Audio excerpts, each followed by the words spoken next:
Headquarters of common sense. Talk Radio.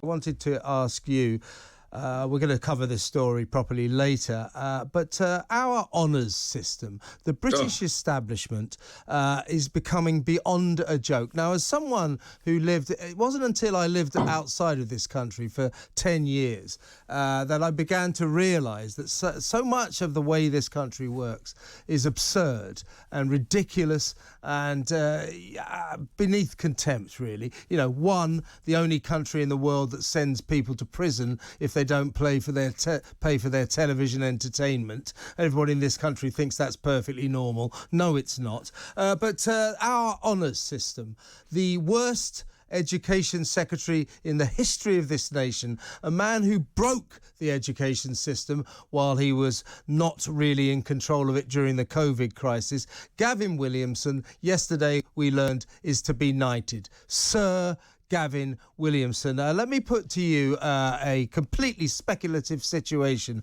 Boris calls Gavin in and says, listen, Gav, you've actually made a real mess of running the schools. You're a terrible education secretary, so I'm going to have to fire you. But I'll tell you what, mate, I'll give you a knighthood.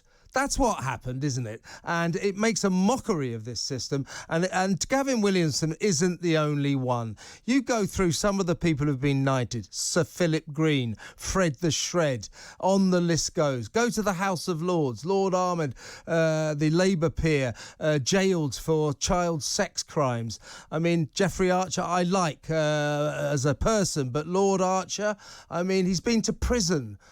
Our honours system is ridiculous. I would suggest that we take patronage away from politicians, that they no longer have the power to give knighthoods or peerages to their mates. That way we might restore some dignity to the honours system. Your thoughts? And my thoughts, Kevin, are that it's one of the fundamental reforms that essentially we in the Reform Party stand for. We would abolish the current system for the House of Lords. Fundamentally, what we're seeing is political patronage where basically money or failure seems to end up in being rewarded. If you lob the Tory party some cash, then or do them a bunch of favours, then you end up in the House of Lords. Or alternatively, if you're a failure or multiple failure, then you either end up being knighted or you end up in the House of Lords. Let's remember, the Prime Minister's brother was stuck in the House of Lords by Boris Johnson, and yet he too had been a minister twice and had left. He either left because he resigned in a strop or because he was fired. And you've got Gavin Williamson. Not only was he probably the worst education secretary, personally responsible through his weak, feeble incompetence, personally responsible for the damage to millions of children's education over many, many months through the COVID crisis, because he was basically terrified of the unions. And of course, he was fired from being Defence Secretary. And I mean, look at the difference between a competent, robust former soldier like our current Defence Secretary, Ben Wallace, and this former fireplace salesman, Gavin Williamson, who, when he was Defence Secretary, he told Russia to shut up. Yeah. Go away and shut up.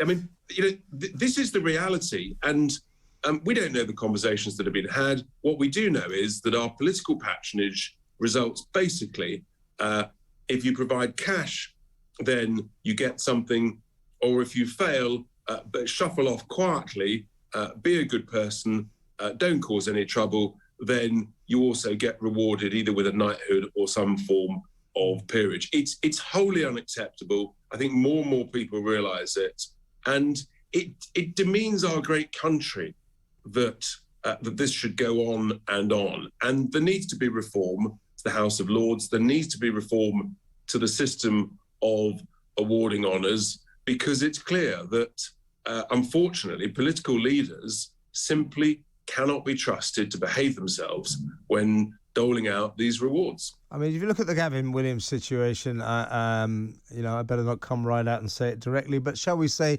a lot of people might conclude that it's utterly corrupt.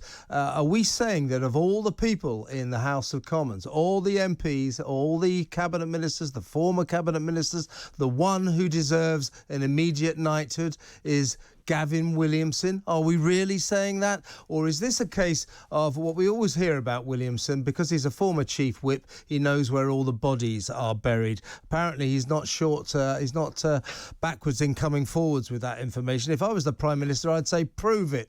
And if you can't prove it, go and sell some fireplaces. It's just wholly unacceptable. And I mean, it's bad at any moment, Kevin, for example, in the New Year's honours, but to do it as a one-off in the middle of a war, I mean, what on earth It's a very good point. is going on in the minds of somebody in Number 10? And actually, what's extraordinary about this, Kevin, is actually since Guta Hari went to Number 10 as the head of comms, actually the Number 10 comms has improved, and the Prime Minister has become more statesmanlike and has improved his own communications. So it looked as though they were getting their act together, and then they throw this needless, hopeless, awful banana skin that upsets everybody.